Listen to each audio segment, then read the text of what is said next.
یاره د کونړ نه جنرال غوټه رالېږلې ده ګورو چې څې رالېږلي دي په دې غوټه کې څه دي هی جنرال ما پسې خو دې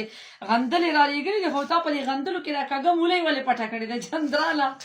یو مولۍ دې رالېږلې ده هغه دې مکمل داسې کږه وږه رالېږلې چې ځای په ځای باندې داسې ټکلې شوې ده غوټې غوټې ده دا ولې جنراله ساک دې ډېر مزېدار رالېږلی دی ها زما په خیال د غواګانو د خولې نه دې رالر کړی چې ځه هغه هسې په دې نه ده دا به زه اوس پخومه جنرالي او په دې باندې اخیسته سور مرچکې معده له پاسه ودړم ای سمه شنه پرخه پې پرته ده جنراله ستا د یادونو خوشبو ترې راله ستا پرخه پې پرته ده هسې سپینې سپینې اوبه پې پرتې دي سپین پشمات پې پروت دی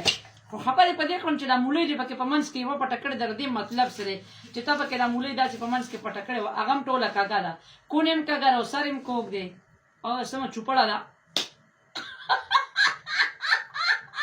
څه ټکې دی